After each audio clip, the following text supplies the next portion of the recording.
અખંડ કરતા ગુરુની ઉપાસના એ લક્ષણ છે નિજ દાસના. અખંડ કરતા ગુરુની ઉપાસના એ લક્ષણ છે નિજ દાસના. એ ભોગી ગુરુ ચરણ સુવાસના એ લક્ષણ છે નિજ દાસના.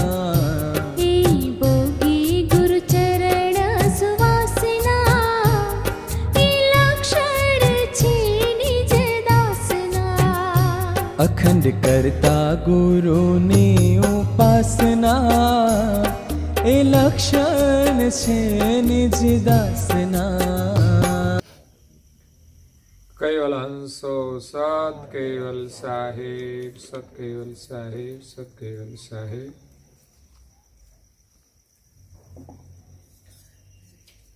કૈવલ વેતા પુરુષ પરાય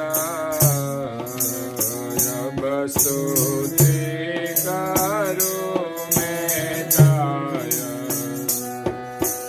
જયતિ જયતિ જુગતા તમો નિરાલંબ નિર્લેપ ગરમો.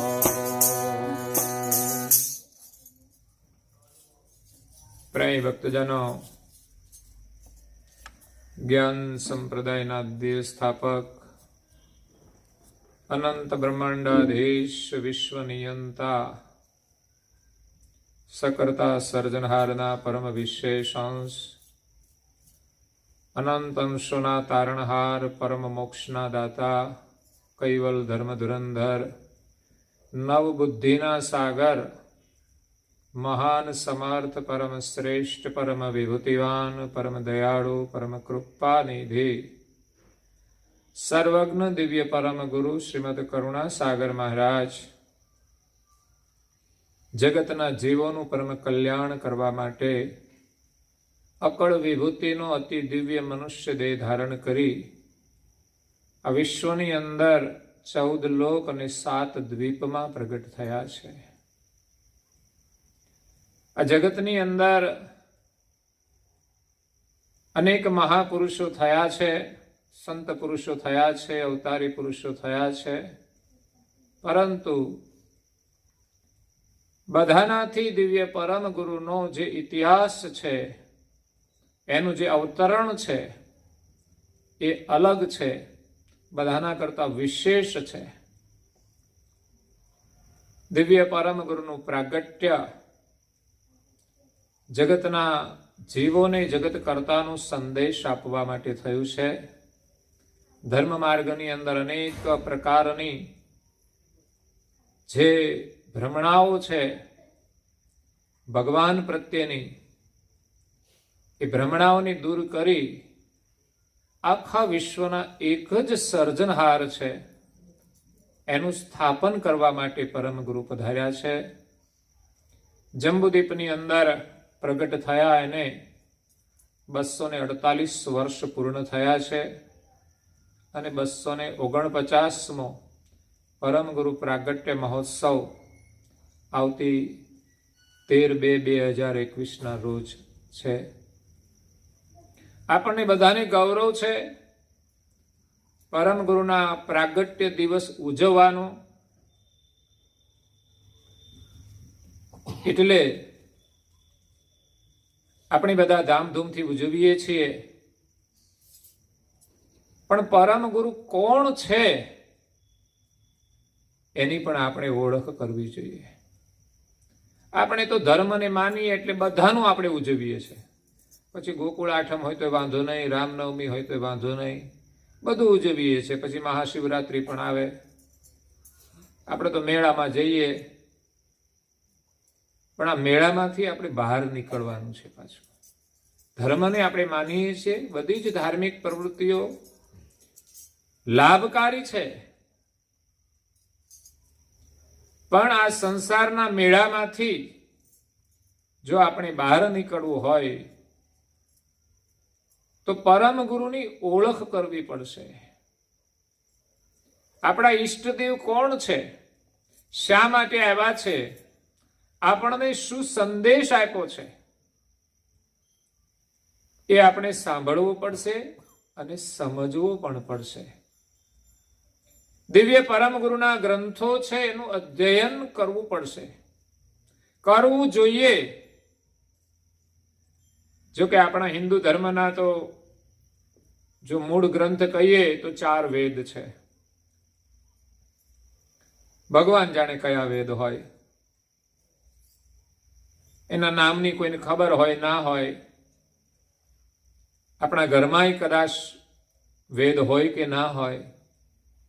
આ બધું હોવું જરૂરી છે, એનો અભ્યાસ પણ જરૂરી છે. ધર્મ શું છે એની સમજ પણ જરૂરી છે. માત્ર દેખાદેખી ધર્મ પાળવાનો નથી, ધર્મ સમજીને પાળવાનો છે. એટલે દિવ્ય પરમ ગુરુની જે વાણી છે આપણે સાંભળીશું અને સમજીશું ત્યારે ધર્મની આપણને સમજ પડશે. દિવ્ય પરમ ગુરુએ ધર્મ અને સુધર્મ 2 શબ્દ પ્રયોગ કર્યો છે. તો ધર્મ તો આપણે બધા પાળીએ છીએ, સાંસારિક પણ ધર્મ હોય છે, પણ સુધર્મ એ છે આપણે કોણ છીએ અને આપણા માલિક કોણ છે. બીજા નંબરમાં સુધર્મની પરિભાષા એવી કરી છે કે આ જગતમાં જે શાશ્વત છે એનું ભજન કરવું એ સુધર્મ છે. મેં અવિનાશી ઉપાસી હો સંતો, મેં અવિનાશી ઉપાસી, ગતિ અગમ અગાધ લખાસી હો સંતો, મેં અવિનાશી ઉપાસી. હવે અવિનાશી શું છે અને વિનાશી શું છે એને આપણે સમજવું પડે. જો કે આ ગોળીપદ છે, સંધ્યા ઉપાસનાના પ્રકરણની અંદર આવે છે, આપણે બોલતા પણ હોઈશું. આ માત્ર બોલવા માટે નથી, ગાવા માટે જ નથી, પણ એને સમજવાનું પણ છે. પણ ગાઈશું, બોલીશું, જાણીશું પછી સમજાશે ને. પ્રથમ તો દરેક બાબતને આપણે સાંભળવી પડશે, જાણવી પડશે અને પછી એને સમજવાની છે અને એને માનવાની છે. એકલી જાણવાથી પણ કામ થતું નથી. આપણી પાસે સર્ટિફિકેટ હોય, ડિગ્રી હોય, પણ મહેનત ન કરીએ તો કઈ જ ના મળે. ઘરમાં જ્ઞાન બધું છે બનાવવાનું, પણ વહેલા ઉઠીને બનાવીએ તો ને. મણ એકની આળસ હોય તો કશું બને. એટલે ગ્રંથો અગાધ જ્ઞાનના ભરેલા છે. આજ આપણા જીવનનો અમૂલ્ય ખજાનો છે. કૈવલનું ભજન કરો, લાભ છે ખરેખરો, અખંડ વરને વરો, લાભ છે ખરેખરો. નશ્વરને તો કેટલી વાર જન્માન, કેટલી વાર મર્યા અને કેટલી વાર પરિણ્યા. નશ્વરને તો કેટલી વાર પરિણ્યા, પણ એક વાર અખંડ વરને વરો. સાથે કઈ લાવ્યા હતા? સાથે કશું લાવ્યા હતા? કશું લઈ જવાના છો?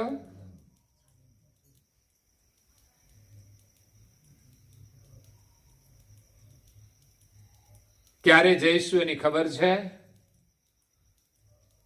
તો પછી શું કરવાનું છે? માનવ જીવન શા માટે મળ્યું છે? ભગવાનનું ભજન કરવા માટે. નહીં તો જે પ્રક્રિયા કરીએ છીએ ને આપણે સંસારમાં, આહાર, નિંદ્રા, ભય, પ્રજોત્પત્તિની પ્રવૃત્તિ પ્રાણી માત્રમાં સમાન છે. આપણે કરીએ છીએ એમાં કોઈ જ વિશેષતા નથી. માત્ર જીવન નિર્વાહમાં જ આપણો સમય વીતી જશે. ધર્મનો વિચાર ન કર્યો, ભગવાનના ભજન માટે સમય ન મળ્યો તો જીવન આપણું વ્યર્થ જશે. ભગવાનના ભજનનું તો એટલું મહત્વ છે કે આળસ, ઊંઘ છોડીને ભજન કરવું જોઈએ. સંસારના કામો છોડીને પણ ભજન કરવું જોઈએ. સંસારના કામો કરતા કરતા પણ ભજન કરવું જોઈએ. એટલે દિવ્ય પરમ ગુરુ આપણને જે સંદેશ આપે છે એને આપણે ધ્યાનથી સાંભળવું જોઈએ. મારી તો પ્રાર્થના છે કે તમારા ઘરમાં કોઈ પણ એક ગ્રંથનું રોજે 10-15 મિનિટ વાંચન થાય. તમને સમજાય કે ન સમજાય, પણ વાંચવાની, અભ્યાસ કરવાની અક્ષય પ્રીતિ રાખો. બાકી વાતોમાં તો એટલો રસ પડે છે, એટલો રસ પડે છે કે શું વાત કરવી.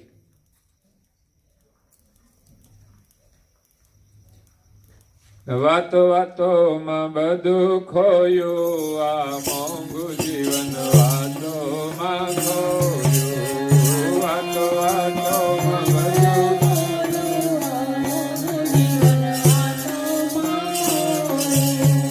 વાતો વાતોમાં બધું ખોયું, આ મોંઘું જીવન વાતોમાં ખોયું.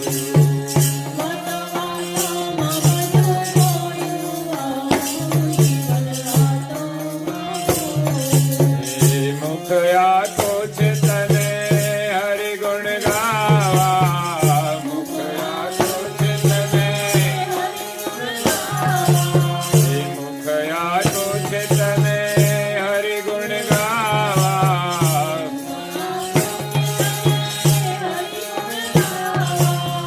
નિંદા કરવામાં બધું ખોયું, આ મોંઘું જીવન વાતોમાં ખોયું.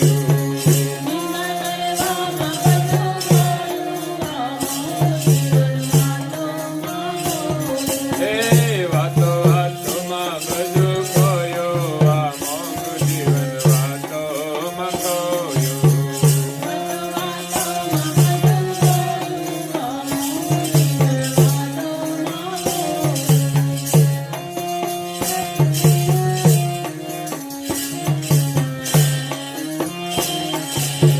કાનયા છે તને કથા સાંભળવા,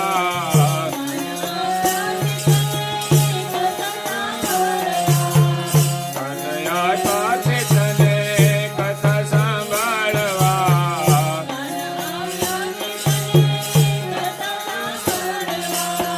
નિંદા કરવામાં બધું ખોયું, આ મોંઘું જીવન વાતોમાં ખોયું.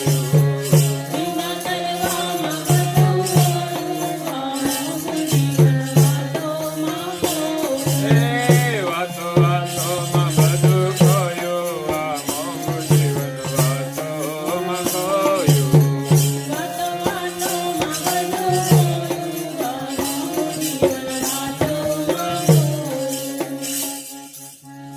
ભજન એમ થાય કે પૂરું કરી દઉં, ગમે એવું છે મને.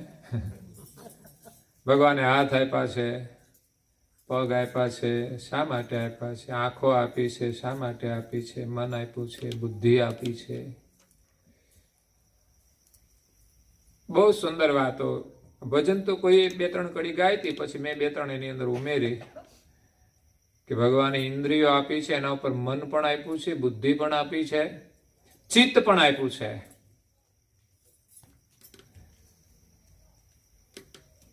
તો આ મુખ દ્વારા આપણે હરિગુણ ગાવાના છે અને કાન દ્વારા હરિગુણ સાંભળવાના છે.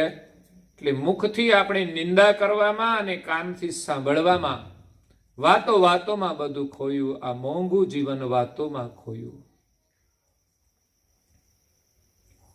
બિનજરૂરી વાતોમાં આપણો સમય ન જવો જોઈએ. એ જ સમય પ્રભુ સ્મરણમાં જોડવાનો છે. પ્રભુ સ્મરણમાં એવી પ્રીતિ હોય કે આપણે બહુ જરૂરી હોય તો જ વાત કરીએ, સિવાય વાતોમાં આપણો સમય ગુમાવવાનો નથી. સમય જાય છે, વાતોમાં આપણી શક્તિ પણ વેડફાય છે અને આપણી વૃત્તિ પણ વાતોમાં લાગી જાય છે. પછી વાતો કરવાની ટેવ પડી જાય છે, ભજન કરવાનું યાદ આવતું નથી. એટલે ભગવાને આપણને બહુ સુંદર શરીર આપ્યું છે, ઉત્તમમાં ઉત્તમ શરીર મનુષ્યનું છે, પણ છતાંય ઘણા લોકો પોતાની જાતને ગરીબ માને છે, કંગાલ માને છે. એનો મહિમા ન સમજે તો આપણે કંગાલ છીએ. બાકી ઉત્તમમાં ઉત્તમ માનવનું શરીર આપ્યું છે. તો અહીંયા દિવ્ય પરમ ગુરુના વચનો સાંભળવાનો મહિમા છે. એમણે લખ્યું છે સકર્તા અદ્વૈત લક્ષબોધ પંચીકરણમાં કે મારા વચનો જે સાંભળે એને પણ પરમપદ મળે છે અને સમજે એને પણ મળે છે. કદાચ કોઈ સાંભળે અને સમજવામાં ન આવે એને પણ પરમપદ મળશે એ ગેરંટી આપે છે. સાંભળવાની પ્રીતિ તો જોઈએ. સાંભળવાનો મહિમા છે. શું સાંભળવું એનો કોઈ દિવસ અભ્યાસ કર્યો છે? આજે આખો દિવસ આપણે શું સાંભળ્યું? કેટલું કામનું, કેટલું નકામું, કેટલું જરૂરી, કેટલું બિનજરૂરી, કેટલું જરૂરી એ પણ જોવાનું છે. કારણ કે જરૂરીમાંય ભેદ હોય, ઉત્તમ, મધ્યમ, કનિષ્ઠ. બોલવામાં અભ્યાસ કરવો જોઈએ. સરવાળો તો માંડવો જોઈએ હાજે. જિંદગીમાં કેટલું કમાયા રે જરા, એ તો માંડતા જ હોઈએ ને. મહિને કેટલો પગાર આવે, બેંકનું બેલેન્સ કેટલું છે. ઘણી વાર તો બેંકનું બેલેન્સ તો હોય પણ આપણું બેલેન્સ નથી રહેતું. બેલેન્સ એટલે સંતુલન, પેલું બેલેન્સ એટલે સ્ટોક. સંસારમાં સુખ ને દુઃખ તો આવે ને જાય, સંપત્તિ આવશે ને જશે, પણ આપણું બેલેન્સ રાખવાનું છે. સુખ આવે ને છલકાઈ જઈએ, દુઃખ આવે ત્યારે રડીએ. આ બધો સૃષ્ટિનો ક્રમ છે. એની અંદર જો હરિનું સુમિરન કરીએ નિરંતર તો આપણું બેલેન્સ રહેશે. કે સુખ આવશે તો આપણે ચકિત નહીં થઈ જઈએ અને દુઃખ આવશે તો આપણે ભયભીત નહીં થઈ જઈએ. સુખમાં આસક્ત ન થઈએ અને દુઃખથી આપણે પ્રભાવિત ન થઈએ. દુઃખ આપણને દુઃખી ન કરી શકે એવી મૂડી આપણી પાસે હોવી જોઈએ. અને એ મૂડી સમજણની છે. અને એ સમજણ તમને પરમ ગુરુના ગ્રંથોમાંથી મળશે, સત્સંગમાંથી મળશે. અને એ સિવાય પણ દુનિયાના કોઈ વક્તાઓ, સંતો સત્સંગ કરતા હોય તો સાંભળજો, એમાંથી કંઈક સાર મળશે.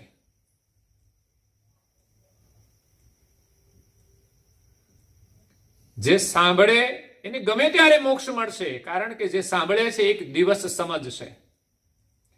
અને જે સમજે છે અને સમજીને એનું આચરણ કરે છે એને આ જ દેહે એને પરમ સુખની પ્રાપ્તિ થશે, પરમ પદની પ્રાપ્તિ થશે. અને મોટામાં મોટું સુખ ને શ્રેષ્ઠમાં શ્રેષ્ઠ સુખ હોય ને તો એ નિજ ઘરનું છે. આપણે દુનિયામાં કોઈના પણ ઘરે જઈએ, ગમે ત્યાં ફરવા જઈએ, એ ગમે તેટલું સુંદર હોય, આનંદ હોય, છતાં આપણે ત્યાં રોકાતા નથી. આપણું ઘર ગમે તેવું હોય, સાદું હોય, ગરીબ હોય, છતાં આપણા ઘરે આવીને આપણને સુખનો અને શાંતિનો અનુભવ થશે. એમાં દુનિયામાં ક્યાંય આપણે સુખી નહીં થઈએ એટલું યાદ રાખજો. ગમે તે મળી જાય, માનો કે હીરા ભરેલું પાકીટ મળી ગયું હોય તો હા, આપણે તો ભગવાનના આશીર્વાદ મળી ગયા એમ માનો ને. પણ હીરા આખર તો પથ્થર જ છે. ગમે તેટલા કિંમતી હોય તોય શું. એટલે મહત્વ છે સાચી મૂડીનું. ભગવાને શ્વાસ આપ્યા છે ને એ આપણી મૂડી છે. અને એનો ઉત્તમમાં ઉત્તમ ઉપયોગ કરીએ એ આપણી મૂડી છે. જીવનમાં યોગ થાય ને તો સારું કામ કરી લેવું. સ્મરણ કરો, સેવા કરો અને ધ્યાન કરો. 3 મુખ્ય કામ છે: સેવા, સુમિરન અને ધ્યાન. તો પરમ ગુરુ આપણને બોધ આપવા માટે આવ્યા છે અને કહે છે કૈવલ વેત્તા પુરુષ પરાય. પરમ ગુરુનું એક નામ છે કૈવલ વેત્તા. વેત્તા એટલે જાણકાર, એના અનુભવી. આ જગતના જે સર્જનહાર છે, જે પુરુષ પરાય, જે બધાનાથી પર છે, જેના ઉપર બીજું કોઈ નથી, જે ચોપાઈ સાંજની સંધ્યા આરતીમાં આવે છે. મારી તો પ્રાર્થના છે કે બધાને સંધ્યા આરતી આવડે. તમારા ઘરમાં દીવાબત્તી થતા હશે, કોઈને કોઈ કરતું હશે, પણ કેટલું કરે છે મને ખબર નહીં. આખી ઉપાસના કેટલા ઘરમાં થતી હશે? આખી ઉપાસના કેટલા ઘરમાં થતી હશે? ઘરમાં એક વ્યક્તિ તો એવી હોવી જોઈએ કે આખી ઉપાસના કરતી હોય. અને ઉપાસનામાંથી પણ દરેક વ્યક્તિ મિનિમમ કંઈક પ્રાર્થના તો અવશ્ય કરે. એનું કોઈ આપણે ટાઈમ ટેબલ બનાવ્યું છે કે આપણા ઘરમાં આટલું તો દરેક કરે? તો મિનિમમ સંધ્યા આરતી, સવારે મંગલા અને શણગાર આરતી. છોકરા થોડા મોટા થઈ જાય ત્યારથી એને આ સંસ્કાર આપવા જોઈએ. પણ પહેલા તો મોટા એ બધું કરવું પડશે. ઘરમાં વાતાવરણ જેવું સર્જાય ને એટલે બાળકોને તમારે કશું શીખવવું ન પડે. તમે જે કરો એમ બાળકો અવશ્ય કરશે જ. સંધ્યાના સમયે તમે બજારે બેહો તો છોકરા શું કરે? પણ સંધ્યા થાય એટલે તમે સંધ્યા કરવા બેસી જતા હો તો છોકરા પણ સંધ્યા કરવા બેસી જશે. એનામાં સંસ્કાર આવી જશે. એ સિવાય આપણે બધું જ કામ કરવાની છૂટ હોય છે, પણ સંધ્યાનો સમય તો સાચવીએ. એક સવારની સંધ્યા, બીજી સાંજની સંધ્યા. હા, અડધો કલાકનો ટાઈમમાં ફેરફાર હશે તો ચાલશે, પણ સંધ્યાના સમયે ઘરની અંદર જેટલા સભ્યો હાજર હોય એટલા એ તો સંધ્યામાં બેસવું જોઈએ. રસોઈનો સમય પણ તમે ફેરફાર કરી શકો છો કે સંધ્યાનો સમય થાય ત્યાં કંઈક અડધું બની જાય, અડધું પછી બનાવીએ. શાક બનાવીને તમે બેસી જાઓ અને પછી ભાઈ આવે પછી ગરમ ગરમ રોટલી બનાવો. અને ઉપાસનાના સ્મરણ દ્વારા જે પ્રસાદ બને અદ્ભુત હોય છે સાહેબ.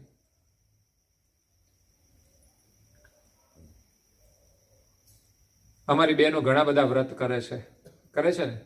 શ્રાવણ મહિનાના બધા જ વ્રત કરવાના. એમાં એક વડ સાવિત્રીનું વ્રત આવે છે, બરાબર છે ને? કરાય, ન કરાય એવું નથી. કરો, તમે સારું કરો છો, સંસ્કાર છે. કુંવારી બહેનો કરે છે શા માટે? વડ સાવિત્રીનું વ્રત. સારો વડ મળે એમ. એટલે વડમાં તો તમે સમજો ને, તમે વડની પૂજા કરો છો કે કોની પૂજા કરો છો? વડ છે કે પછી ઉપમા તરીકે તો તમારા ઘરમાં જે હોય તે એની પૂજા છે. એના માટેની પૂજા છે ને વડની પૂજા. એટલે ઘરના સ્વામીની પૂજા. વર શબ્દ થોડો કંઈક આમ અજુગતો લાગે, જાહેરમાં બોલે તો એવું લાગે કે નહીં? સ્વામી, પતિ, તો એમની પૂજા માટે વડ સાવિત્રી વ્રત બહેનો કરે છે. ભાઈઓ બહેનો માટે કોઈ વ્રત કરે છે? કોઈ જ વ્રત નહીં. સારા મળે એના માટે કંઈ નહીં, મળ્યા છે તો એના માટે કંઈ નહીં, કંઈ જ નહીં, ચિંતા જ નહીં. જે મળ્યા તે ખરા.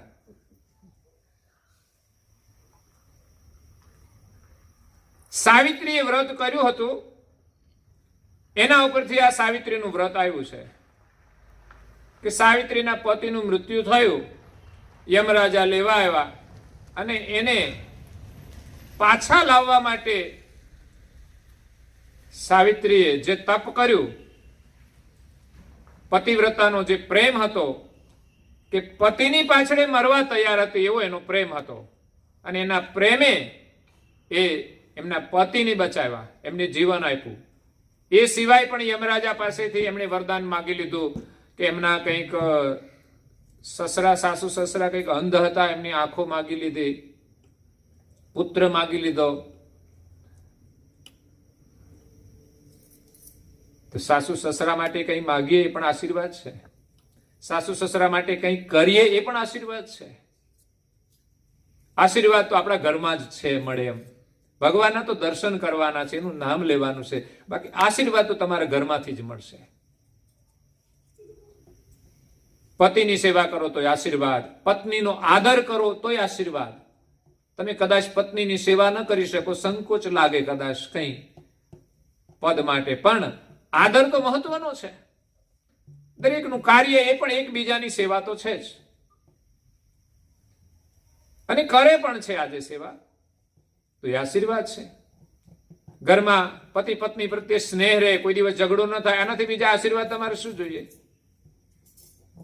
પરિવારના બધા સભ્યોમાં સ્નેહ હોય તો એ તો આશીર્વાદ છે.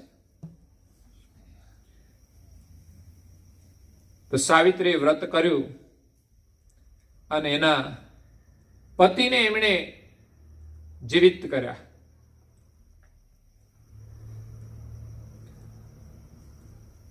તમે એવું કોઈ વ્રત કરો, જો તમારામાં તાકાત હોય તો. સાવિત્રીએ જે કામ કર્યું છે એ તમે કોઈ પણ એક વ્રત કરીને કરી બતાવો. હજુ કોઈ બેનને સફળતા નથી મળી કે ભાઈઓને વ્યસનમાંથી છોડાવી દે. એવું કોઈ વ્રત છે ખરું? સાવિત્રીએ તો યમરાજ પાસેથી છોડાવ્યા, પણ તમે એક મસાલાને છોડાવી દો એવું તો કોઈ એક વ્રત કરો. વ્રત ઘણા બધા છે તમારા, આદરણીય છે, પણ એવું કોઈ વ્રત ખરું કે ભાઈઓના મસાલા છૂટી જાય?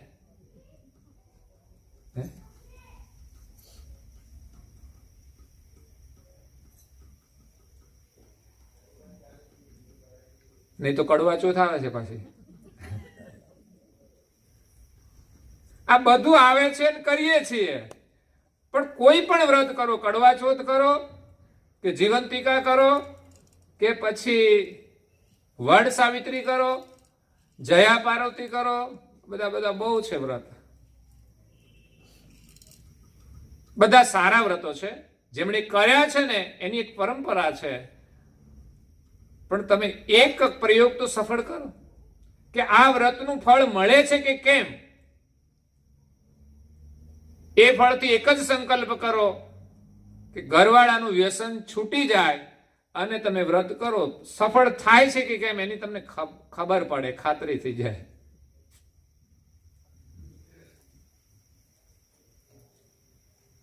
તો અહીંયા મૂળ વાત છે પરમ ગુરુને ઓળખવાની. વિશ્વના જે સર્જનહાર છે, બધાથી પર છે,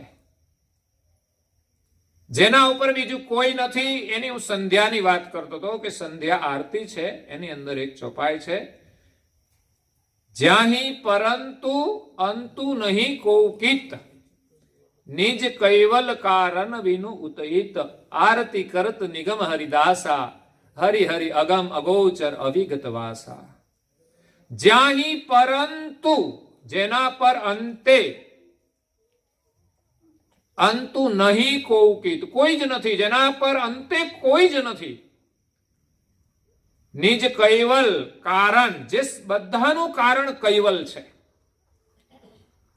જગતનું સર્જન કૈવલથી થયું છે. બધા દેવોનું સર્જન પણ એમણે જ કર્યું છે. આ જગતના એક જ સર્જનહાર, જેના સંકલ્પથી આ જગતનું સર્જન થયું છે, એની આરતી દિવ્ય પરમ ગુરુ કરે છે કે જેના પર અંતે કોઈ જ નથી. અને એવા સર્જનહારનો જે સંદેશ લઈને આવ્યા છે પરમ ગુરુને આપણે ઓળખવાના છે. એ કૈવલ વેતા પુરુષ પરાય અબ સ્તુતિ કરું મેં તાય. હવે હું એમની સ્તુતિ કરું છું.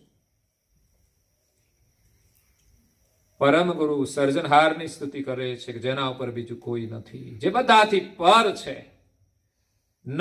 જયેતી જયેતી જુગ તાત તમો. આપ તો જગતના તાત છો, આપની જય હો. આપણી જય વિધિ છે ને એ પણ એક ગૌરવવાળી છે, જેમાં આખા વિશ્વની જય આવી જાય, કોઈ બાકી જ ન રહે ને. પરંપરા તો ખરી જ, પણ સાથે દુનિયાના જેટલા પણ દેવ હોય, કોઈ દેવ બાકી જ નહીં રાખવાના. બાકી તો લોકો 5 દેવની જે બોલાવશે, બીજા રહી જશે. આપણી પરંપરા એમ કે સર્વ સંતન કી જય, સર્વ દેવન કી જય. કોઈ બાકી જ ન રહે. એટલે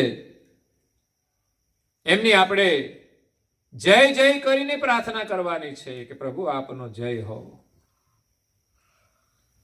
તો જય વિધિ બધાને આવડવી. આ 249મો પરમ ગુરુ પ્રાગટ્ય મહોત્સવ આવે છે ને પછી આવશે 250મો. 1 વર્ષ માટે આપણે બધાએ આ તાલીમ લેવાની છે. કદાચ હું તમારા ઘરે આવીશ, તમને જો ગમે તો, નહીં ગમે તો હું ફરી ક્યારેય નહીં આવું. એમ બધાને તાલીમ આપવાની છે કે આટલું આપણને આવડવું જોઈએ. અને આપણે બધાએ તૈયારી કરવાની છે. 1 વર્ષ આપણે 1 વર્ષ માટે જ પ્રવૃત્તિ કરીએ. પછી તમે કરો ન કરો તમારી ઈચ્છાની વાત છે. પણ 1 વર્ષ માટે પ્રત્યેક અનુયાયીમાં એવું એક જાગરણ આવવું જોઈએ કે પરમ ગુરુનો 250મો પ્રાગટ્ય મહોત્સવ, પ્રાગટ્ય વર્ષ ચાલી રહ્યું છે. અને આપણા ભાવથી આપણે બધું કરવાનું. પછી તિલક કરવાનું આવશે. શરમાશો નહીં ને? મસાલા ખાતા ના શરમાઈએ તો તિલક કરતા શું શરમાઈએ? આ બેનો જ ડિફરન્સ તમારે સમજવાનો છે. જે શરમાવા જેવી વસ્તુ છે એમાં તમને શરમ નથી આવતી, અને જેમાં ગૌરવ લેવાનું છે એમાં શા માટે શરમાવાનું? પહેલાના ક્ષત્રિયો યુદ્ધ કરવા જતા હતા ત્યારે એમની પત્નીઓ એમને કપાળમાં રાજ તિલક, વિજયનું તિલક કરી આપતી હતી. આ વિજયનું પ્રતીક છે. તમે મારી પાસે આશીર્વાદ લેવા આવો એના કરતા તમારા ધર્મપત્ની પાસે આશીર્વાદ લો ને તોય તમને વિજય મળે, સફળતા મળે. લો, પણ બહેનોનું કયું તમે કરતા નથી. નથી નથી કરતા હશો બીજું ગમે તે, પણ મસાલા છોડવાનું કહે તો તમે માનશો નહીં. કદાચ એમ કે તમે પ્રાર્થના કરવા બેસો તોય કદાચ ના પાડી દો. મસાલાની વાત બાજુએ મૂકીને હવે હું પ્રાથમિકતા નિયમને આપું. ચાલો, ઘણીવાર લોકો ધાર્મિક ક્રિયામાં પણ મસાલાનું સેવન કરીને અંદર પ્રવૃત્તિ કરતા હોય તો એ અશુદ્ધ છે. મંદિરમાં જઈએ તો પણ આપણું મુખ મંજન તો હોવું જોઈએ. મસાલો ખાઈને આપણે મંદિરમાં પ્રવેશ કરીએ એ સ્થાનનો એક અનાદર છે, તો એ ન થવું જોઈએ. આપણામાં એક પ્રકારનું વિવેક હોવો જોઈએ. ઘણીવાર ઘણાને ઘરે જવાનું થાય ને આરતી કરવાનું થાય, તો આરતી કરે તો એનું તો પહેલેથી જ તૈયાર હોય બધું ખાધેલું પીધેલું, અને સીધી કોઈ પકડાવી દે આરતી, લ્યો તમે આરતી કરો, તો મુખ પણ સાફ કરવાનું બાકી હોય અને આરતી તો લઈ લે કરી પણ નાખે. આપણને આપણું વ્યવહારિક જ્ઞાન પણ ઘણીવાર નથી હોતું.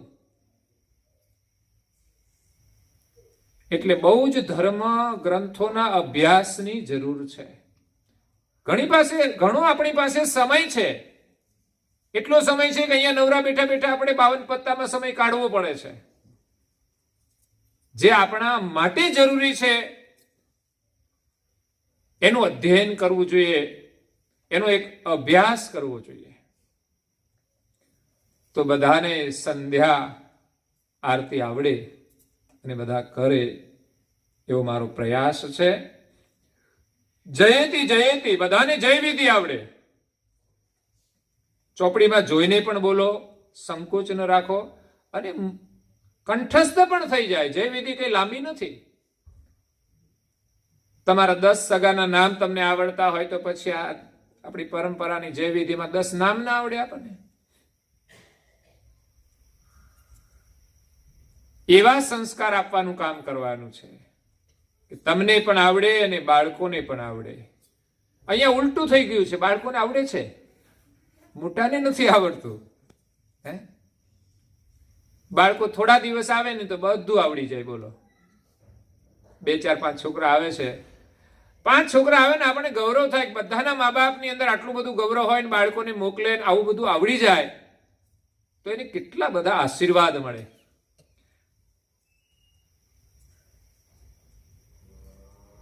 અત્યારે ધાર્મિક પ્રવૃત્તિ જે કરે એ લોકોને થોડા આમ સાદા લાગે કે ધાર્મિક વૃત્તિ વાળો માણસ હોય એ ભૌતિકતામાં બહુ આગળ ન વધી શકે. એવી પણ એક ગ્રંથિ હોય. પણ શિક્ષણ કરતા સંસ્કાર મહત્વના છે. મોટા થઈને એનું પરિણામ મળશે. બાળકો જ્યારે મોટા થશે, તમારો આદર કરશે, ત્યારે એનું મહત્વ સમજાશે. એટલે બાળકોને આરતી આવડે. મારી તો પ્રાર્થના છે કે બધા બાળકોને તમે મોકલજો અને બધાને અમે મંદિરના ગર્ભગૃહની આરતી કરતા શીખવીશું. બધાને આવડવું જોઈએ, એમાં સંકોચ પણ ના હોવો જોઈએ. જે વિધિ પણ બોલે, એકાદી આરતી આવડે ને. અત્યારે સમય પ્રમાણે 15 મિનિટની પ્રાર્થના તો આપણને આવડવી જોઈએ અને બધાએ કરવી જ જોઈએ. બહુ મહત્વના નિયમો છે પરમ ગુરુના આશીર્વાદ મેળવવાના. પછી તમે લૌકિક માગણીઓ કરશો ને તોય સ્વીકાર્ય થશે. બાકી કશું જ ન કરીએ ને આપણે માગણી કરીએ, કયા મુખે માગણી કરીએ વિચાર કરો. જયતિ જયતિ જુગ તાત તમો, હે જગતના તાત સર્જનહાર આપની જય હો. અને દિવ્ય પરમ ગુરુ મંગલાચરણમાં પણ પરમ ગુરુને સર્જનહારને વંદના કરીને જ કામ કરે છે. વિચાર કરો, દિવ્ય પરમ ગુરુ તો સર્વ સમર્થ છે, સર્વજ્ઞ છે, છતાં એમણે આપણને વિવેક શીખવાડ્યો છે કે કોઈ પણ કામ કરો પ્રથમ સર્જનહારનું, ઈષ્ટદેવનું સ્મરણ કરીને કરો. ઓમ પ્રથમ પ્રણામ. પેલા પ્રણામ કર્યા ધામજીનું સકલ પરાપર, જેમનું ધામ બધાથી પર છે. એ પણ અહીંયા એ જ આશય છે.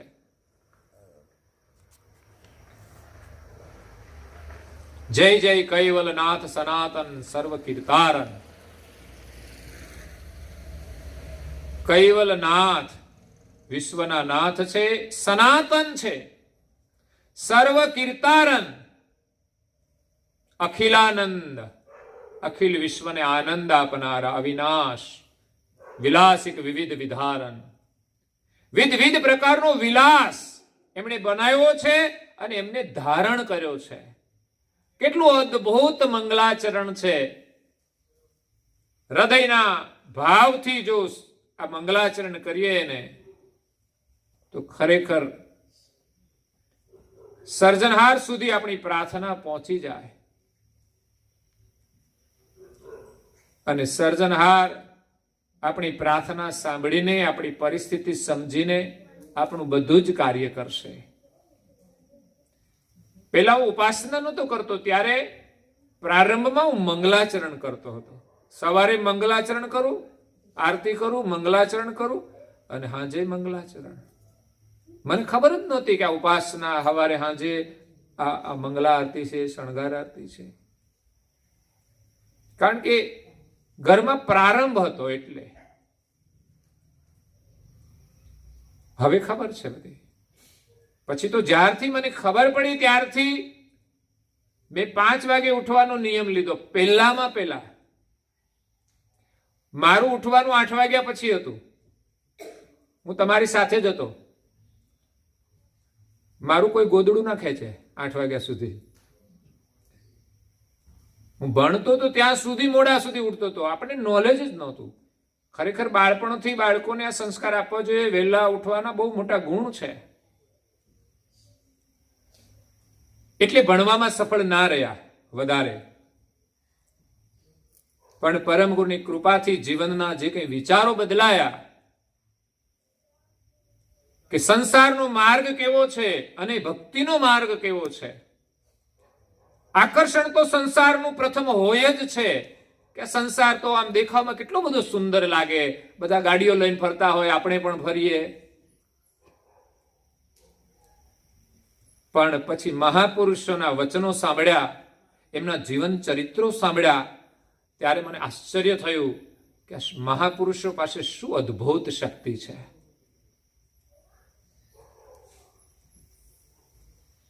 એને સાચું જીવન કહેવાય. બાકી તો બધા પ્રાણીઓની જેમ જીવે છે.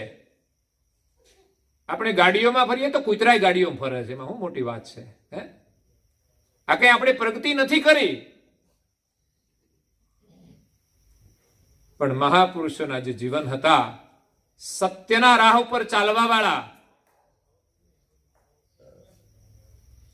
સામે કેવા મોટા મોટા ભયંકર અવરોધ આવે તો પણ એ ડરતા નહીં.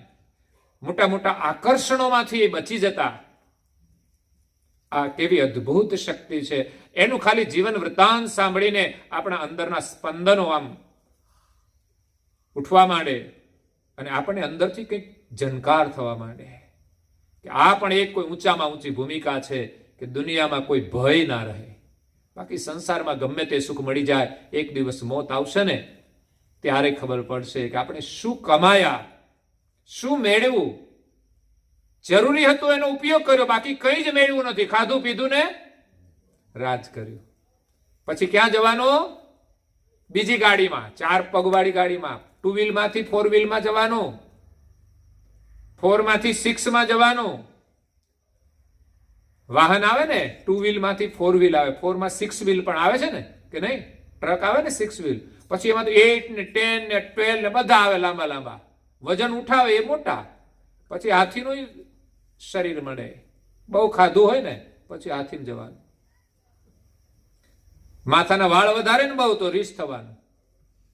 છૂટા મૂકશો તો એ છૂટા નહીં મૂકવાના. બહેનોને તો એક સંસ્કાર છે વાળ રાખવાની, પણ એ છૂટા નહીં મૂકવાના, એમ આપણા શાસ્ત્રો કહે છે. આમ તો એમ કહે છે કે આ સૌભાગ્યનું પ્રતીક છે. વાળ એ સૌભાગ્યનું પ્રતીક છે. એના ઘરવાળા સિવાય કોઈને બતાવાય નહીં, નહીં તો ખતરો છે. કારણ કે વાળ એ આકર્ષણનું કેન્દ્ર છે. એટલે આપણે ત્યાં પરંપરા હતી જ અંબોડા કે ને શું કે અંબોડા બાંધતા હતા અને બીજા નંબરમાં ચોટલા લેતા હતા. પતિવ્રત ધર્મનું પાલન કરવું હોય તો આ વ્રત બહુ જરૂરી છે. બાકી થાય નહીં. જટા આમ આમ આમ કર્યા કરે અને આખા ગામને બતાવે, એમાં પતિવ્રત ધર્મનું પાલન ન થાય. કોને બતાવવાની? શા માટે આ જટા છૂટી રાખવાની? કોઈને ખેંચવા માટે? એમાં તો પતિવ્રત ધર્મ ખંડિત થાય છે. તો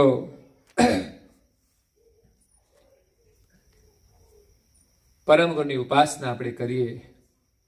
સવારમાં વહેલા ઉઠવાથી શરૂઆત થશે. આળસને છોડો. આ જીવન ઉત્તમ મળ્યું છે. પછી શરૂઆત મેં કરી મંગલા શણગાર, આખી ઉપાસના કરતો હતો, પણ સવારે અડધી ઉપાસના થાય એટલે બહાર જવાનો ટાઈમ થઈ જાય. જ્યારે હું કામ કરતો હતો ડાયમંડનું, તો ગુરુ મહિમા બાકી રહે એટલે પછી નાસ્તો કરી અને બસ દ્વારા જવાનું હોય તો લગભગ અડધા કલાક પોણા કલાકનો રસ્તો અહીંથી બાલાસિનોર જવાનું એટલો. એટલે બસની અંદર બસ આપણી જગ્યાએ બેસવાનું, કાં તો બસ સ્ટેન્ડે જવાનું હોય. એટલે અહીંયા સ્કૂલ હોય ને, એમ બસ સ્ટેન્ડ હોય ત્યાં સ્કૂલ હોય, તો ત્યાં બધા બેઠા હોય ને ત્યાં નહીં બેસવાનું. ખબર જોઈએ, વાતો જ કરતા હોય. આપણે બેઠા બેઠા સ્મરણ કરવું હોય તો વિક્ષેપ થાય. એટલે બધા બેઠા હોય ને આપણે એકલા બેસીને ત્યાં બેસવાનું, સ્કૂલના દરવાજે બેસવાનું.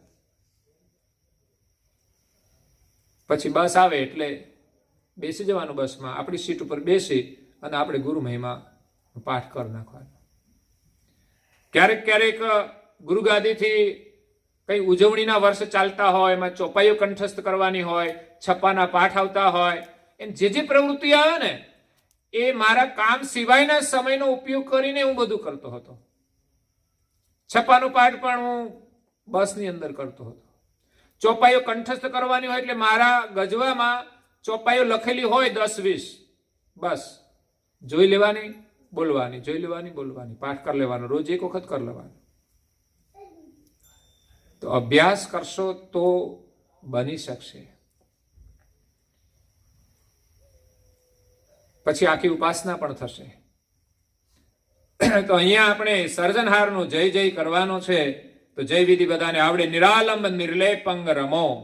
એ સર્જનહાર આ જગતથી પર છે. નિરાલંબ એ કોઈના આલંબન વગર છે. આપણે તો સંસારમાં બધા એકબીજાના આધારે જીવીએ છીએ, એકલા ના જીવી શકીએ. ઘરમાં પત્ની ના હોય તો 2 દિવસ માટે મુશ્કેલી ઊભી થઈ જાય, પતિ ના હોય તો મુશ્કેલી ઊભી થઈ જાય. એકબીજાના આધારે જીવીએ છીએ. અને કદાચ અહીં કોઈનો આધાર ના હોય તો આજે સર્જનહારી સૃષ્ટિ બનાવી છે ને, એ બધાના આધારે આપણે જીવીએ છીએ. પ્રાણી પશુ પંખી ન હોય ને તોય આપણે જીવી શકીએ ભેંસનું દૂધ એક દિવસ ના મળે તોય મુશ્કેલી થઈ જાય, થાય કે ના થાય? એક દિવસ ચા ના મળે ને તોય અંધારા આવે. એટલે આપણે બધા બંધાઈ ગયા છીએ. હું કહું ભગવાને આપણે માટે જે બનાવ્યું છે એનો ઉપયોગ કરીએ, પણ એની સાથે બંધાવાનું નહીં કે આ ન હોય તો મારે ન ચાલે. જે ઉપયોગી વસ્તુ છે એનું સેવન જરૂર કરીએ, પણ બંધન ન હોવું જોઈએ કે આ નહીં હોય તો મારે નહીં ચાલે. આ તમે કોઈ સારા નિયમ રાખી શકો કે જે સારું હોય એને ગ્રહણ કરવાના નિયમ રાખો કે આ જ વસ્તુ લેવી, આ વસ્તુ નહીં લેવી. કેમ? તો કે આ નુકસાનકારક છે. એટલે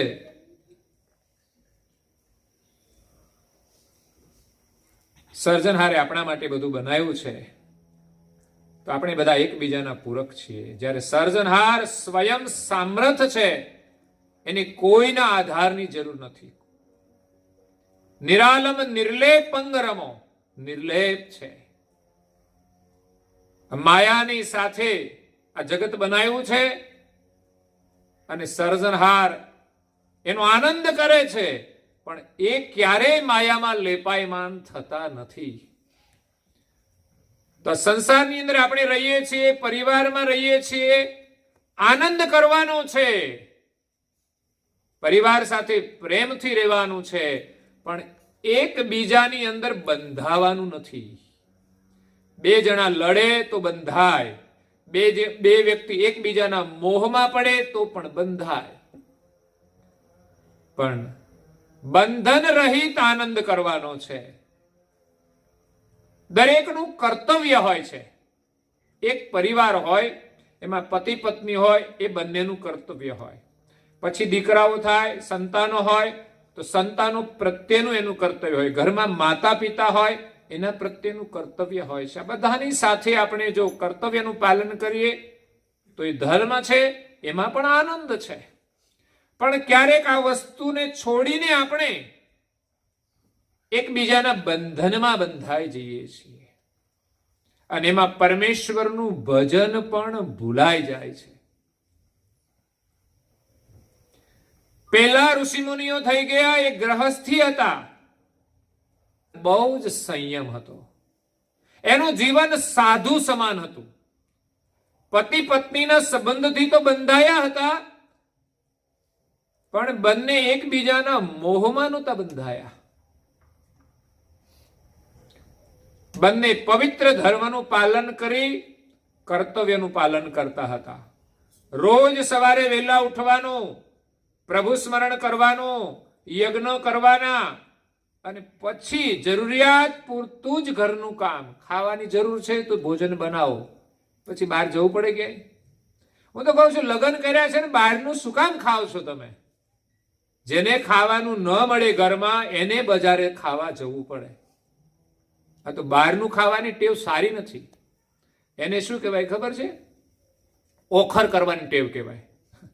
ઘરમાં હોય છતાં બહારનું ખાવું. ગધેડાને તમે ખાંડ ખવડાવો તો પણ એ ઓખર કરવાનું છોડે. ખરકું ખાંડ ખવાવત કબહુ કે મીટે ન મિત ઓખર કી. એમ ગધેડાના સંસ્કાર આ એક પ્રકારના કે ઘરમાં સારું મળે છતાં બહારનો કચરો ખાવાની એક આદત પડી ગઈ છે. તમારા ઘરે કોઈ ન હોય તો તમારે ખાવું જોઈએ, બાકી સ્વાદ માટે કચરો નહીં ખાવો જોઈએ. એમાં કોઈ શુદ્ધ નથી હોતું. એટલે ઘરમાં ધર્મપત્ની હોય, વેલા મોડા જઈએ તો પણ ઘરે જઈને ખાવું જોઈએ. ઉપવાસ એટલા માટે છે કે બહાર ગયા હોય ને કદાચ અનુકૂળતા ન હોય તો બહારનું ન ખાઈએ, પણ ઘરે આવીને જમીશું. એનું નામ ઉપવાસ. એટલે શુદ્ધ ભોજન કરવું જોઈએ. તો આ છે આપણું કર્તવ્ય ધર્મ. પ્રભુનું સ્મરણ કરતા કરતા ઋષિમુનિઓ ગ્રહસ્થાશ્રમની અંદર રહેતા હતા. બાળકોને સંસ્કારથી મોટા કરતા હતા. કદાચ એક પવિત્ર ફરજો આપણે ભૂલીને માત્ર ભૌતિક ફરજો નિભાવીએ તો એ આપણા માટે અધૂરું છે. બાળકોને સંસ્કાર આપો એ તમારું ગૌરવ છે, અને એવા ગૌરવથી જ તમારું કલ્યાણ થશે. બાકી પરંપરાગત જે ચાલ્યું આવે છે, ચીલા ચાલુ આપણે કરીએ છીએ તો કરીએ છીએ, પણ આત્મ કલ્યાણની ભાવનાથી ધર્મનું પાલન કરીએ. આત્માના કલ્યાણ માટે જે વ્રત કરવાના હોય તે આપણે કરીએ, એવી શ્રદ્ધા રાખીને આપણે કરીએ. તો સર્જનહારની આપણે પ્રાર્થના કરવાની છે. અહીંયા દિવ્ય પરમ ગુરુ પણ જો સર્જનહારની પ્રાર્થના કરીને ધર્મના કાર્યનો પ્રારંભ કરે છે, એની અહીંયા કૈવલ વેદતા સ્તુતિ આપી છે. અને આગળની ચોપાઈ એમ કે છે, મહામંગલ મત પરમયોદારે અનંત ઇન્દ પર સુરત તમારી અખે અમર પદ કૈવલ ધામ સાવૃત્તિ પામી વિસરામ. મહામંગલ મત પરમ ઉદારી. પરમ ગુરુનો મત મંગલકારી છે, મહામંગલકારી. સંસારમાં સારું કાર્ય થાય આપણે એની મંગળ કાર્ય કહીએ છીએ, પણ પરમ ગુરુના આશીર્વાદથી, પરમ ગુરુની પ્રાર્થનાથી આપણું મહામંગલ થવાનું છે. મહામંગલ મત પરમ ઉદારી. આ પરમ ઉદાર મત છે. આપણી અંદર ક્યાંય લોભ વૃત્તિ નહીં રહે, સેવા કરવામાં પણ ક્યાંય સંકુચિત વૃત્તિ નહીં રહે. પરમ ઉદાર ભાવના. આપણે માત્ર પરિવાર પૂરતા સ્વાર્થી નહીં રહીએ. હજુ આપણો ધર્મ 4 દિવાલોની અંદર પુરાયેલો છે. આપણો ધર્મ પડોશી સુધી જવો જોઈએ, આપણો ધર્મ સગા સ્નેહ સુધી જવો જોઈએ. એટલો કદાચ હશે, પણ પરિપૂર્ણ નહીં હોય. કદાચ આપણે પડોશીની મદદ કરીએ કે સગાને ત્યાં જતા હોઈશું, એક વ્યવહાર માટે જઈએ છીએ, પણ એકબીજાને મુશ્કેલી આવે ને જ્યારે મદદ કરીએ ત્યારે આપણે પડોશીનો અને સગા સંબંધીઓનો ધર્મ નિભાવ્યો કહેવાય. નાની મોટી મદદ કરીએ, પણ મોટી મુશ્કેલી આવે ત્યારે પણ જો આપણે એની સાથે ઉભા રહીએ, વેવાય એને કહેવાય. વેવાય એટલે આપણું ઘર કહેવાય. એમ એની કોઈ પણ મુશ્કેલી આપણી હોય તો એ વેવાય કહેવાય. બાકી તો સ્વાર્થ છૂટતો નથી. આપણો ધર્મ 4 દિવાલમાં બંધાયેલો છે, અને એનાથી આપણે આગળ જઈએ. પરમ ઉદાર ભાવના. પ્રાણી માત્ર પ્રત્યે આપણામાં દયા ભાવ આવે અને એના માટે આપણે કામ કરીએ. આપણે જરૂરી છે એટલું તો ભગવાને આપણને આપ્યું જ છે. પછી જે કંઈ આપણને મળે એ બધું જ કોઈના માટે આપણે લૂંટાવી દઈએ તો એ પરમ ઉદાર ભાવના છે. બધાની અંદર કૈવલનો અંશ જોઈએ. જો આપણે પરિવારની અંદર એકબીજા ભાઈ માટે આપણે કામ કરતા હોઈએ તો દરેક ઘાટની અંદર કૈવલનો અંશ છે, તો એ ભાઈની ભાવના, એ પરિવારની ભાવના આપણામાં જાગવી જોઈએ. એ પરમ ઉદાર મત છે. કોઈની સાથે રાગ નહીં, કોઈની સાથે દ્વેષ નહીં, કોઈની સાથે ક્રોધ નહીં, કોઈની સાથે કામ નહીં. પરિવારમાં પણ આપણે કામ, ક્રોધ, લોભ, મોહથી પર ઉઠવાનું છે. પરિવારમાં લોકોને પ્રેમ તો છે, પણ કામ, ક્રોધ, લોભ, મોહ અને અહંકારની અંદર આપણે બંધાઈ જઈએ છીએ. અભ્યાસ કરજો. અહંકાર ઝઘડાનું મૂળ કારણ, અને જેને આજે અંગ્રેજીમાં ઈગો કહે છે, ઈગો. અને બીજા નંબરમાં કહીએ તો ફૂગો. બહુ હવા ભરે એટલે પછી ફૂટે. રહેવાનો કોઈનો રહ્યો નથી. એટલે પરિવારનો આપણો જે ધર્મ છે બહુ સીમિત છે. એવા વ્રતો કરવાના છે જેનાથી અહંકાર છૂટી જાય, જેનાથી સંસારની કામનાઓ છૂટી જાય, જેનાથી ક્રોધ છૂટી જાય. હું ઘણા શાંત સ્વભાવના લોકોને જોઉં ને, મને પણ આશ્ચર્ય થઈ જાય કે આના જેવો સ્વભાવ મારો ક્યારે થશે. કદાચ બ્રહ્માંડ તૂટી જાય તો એ વ્યક્તિ ક્રોધ ન કરે. આપણા ગામમાં છે થોડા થોડા પરમેશ્વરને પામવા માટે બહુ બહુ હોશિયારીની જરૂર નથી, પણ સરળ સ્વભાવની જરૂર છે. બહુ સરળ સ્વભાવ, કોઈ માથાકૂટ જ નહીં. કામ શું કામ વાત.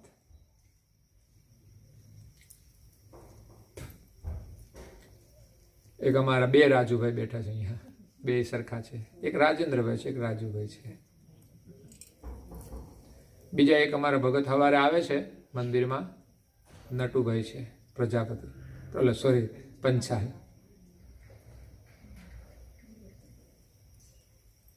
સેવાની અંદર કસોટી થાય એટલે ખબર પડે, બાકી તો તમે બધા સરળ છો. હા,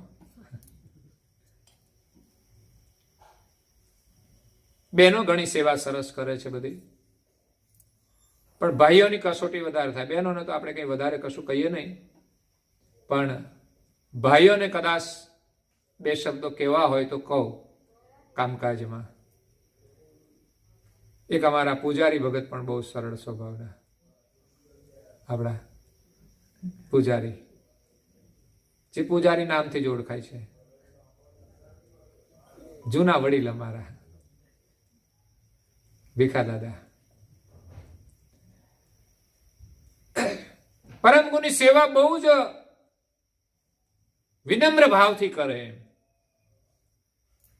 પરમ ગુરુની સેવાનો ભાવ છે, મહત્વનો છે. આપણા જીવનને કોઈના જીવનમાંથી પ્રેરણા લેવાની છે અને એમના જેવું બનાવવાનું. બધાની અંદર કંઈક ને કંઈક ગુણ હોય છે. જે લોકો મંદિરમાં આવે છે, જે લોકો ટચમાં છે ને, બધાની અંદર કંઈક ને કંઈક વિશેષ ગુણો છે. મને બહુ આમ ગૌરવ થાય કે આ બધાના ગુણો આપણામાં ભેગા કરવાના છે.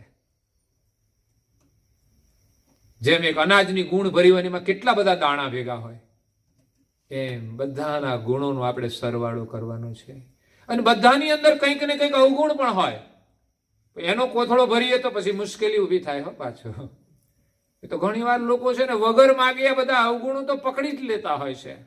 પેલો આવો છે ને પેલી આવી છે, આ બધું છે ને એ કોઈકના માંથી આપણે લઈ લઈએ છીએ અને આપણા કોથળામાં ભરીએ છીએ. આ વૃત્તિ છોડવાની છે. એટલે પરમ ગુરુનો મત છે, પરમ ઉદાર છે, મહામંગલ મત પરમ ઉદારી.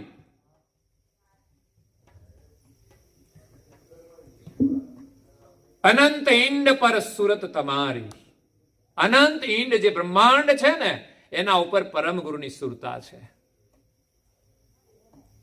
આ પરમ ગુરુની ઓળખ છે.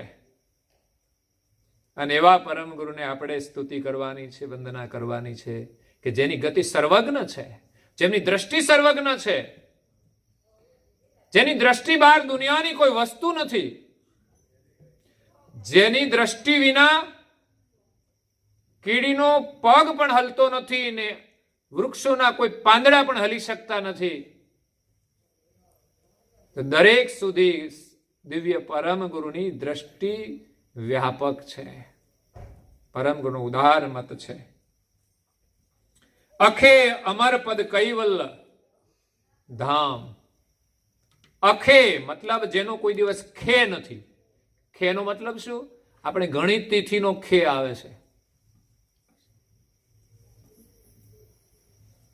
જેનો નાશ થઈ જાય એ ખે. ખે એટલે ખરી જવું.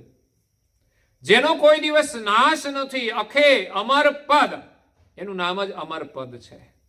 કૈવલ ધામ, એક જ કૈવલ ધામ એવું છે જે અખંડ ધામ છે.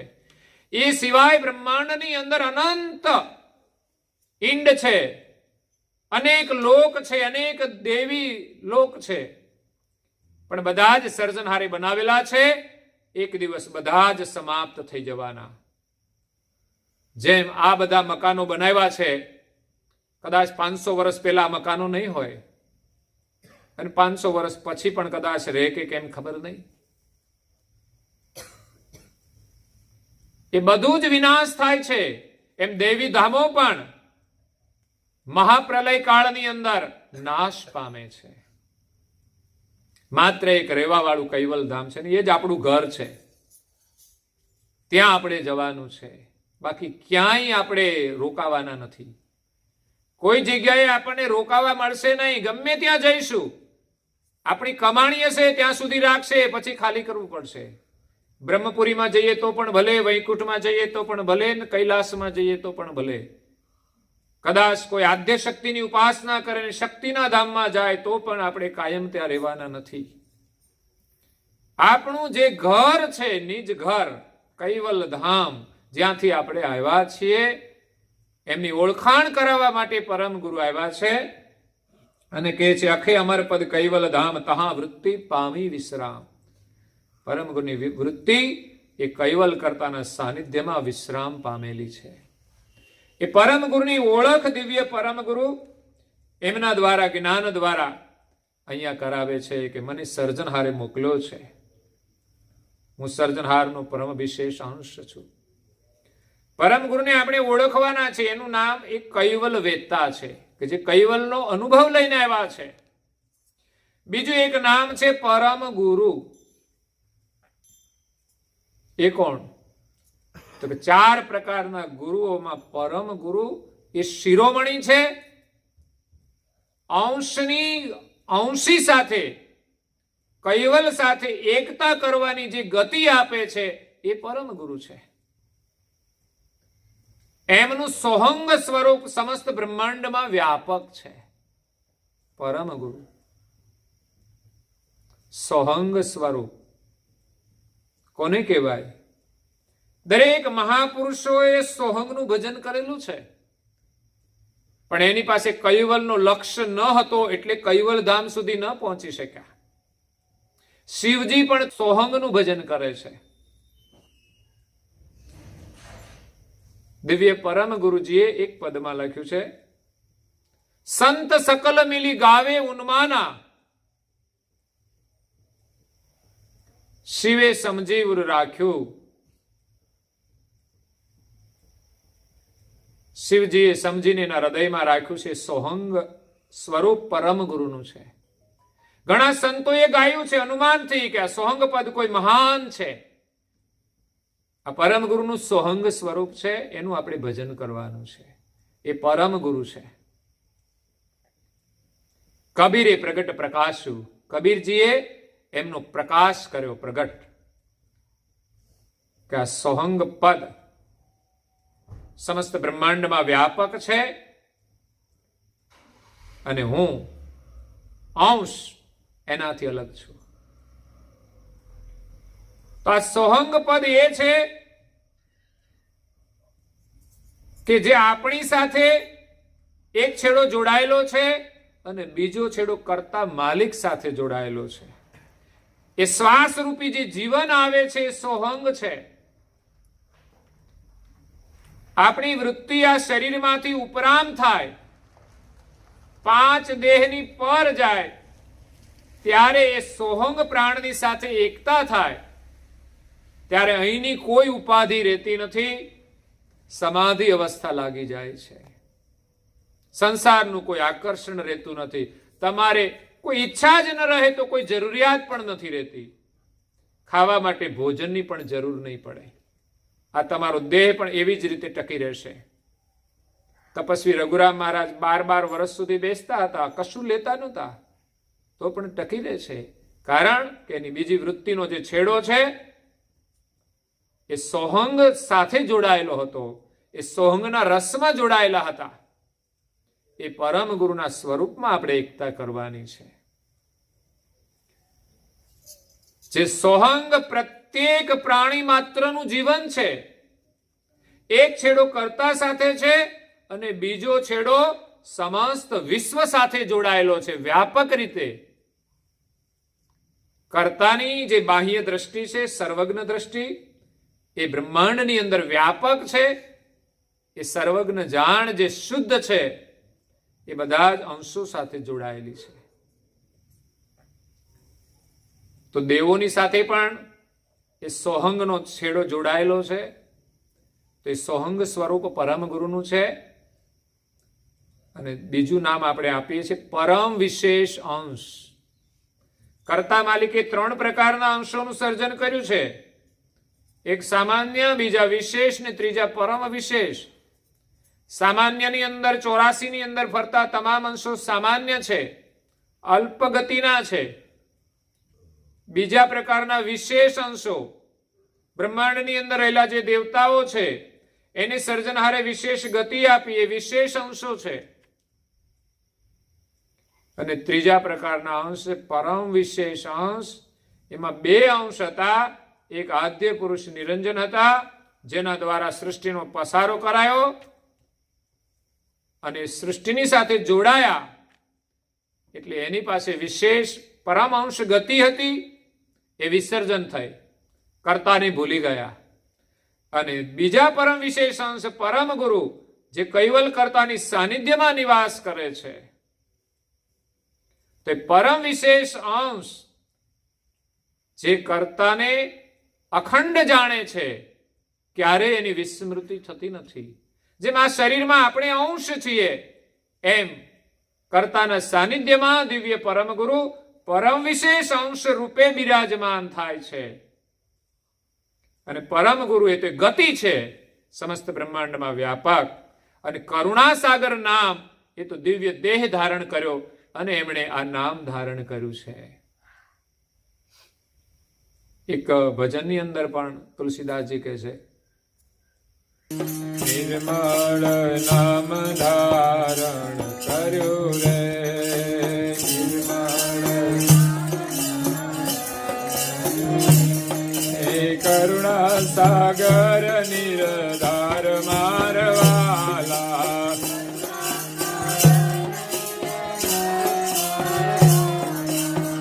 સોને તારવા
પરમ ગુરુએ કરુણા સાગર નામ જે ધારણ કર્યું છે, અંશોને તારવા માટે જે દિવ્ય દેહ ધારણ કર્યું અને જે નામ ધારણ કર્યું, એ છે કરુણા સાગર નામ, જે કરુણાઓના સાગર છે.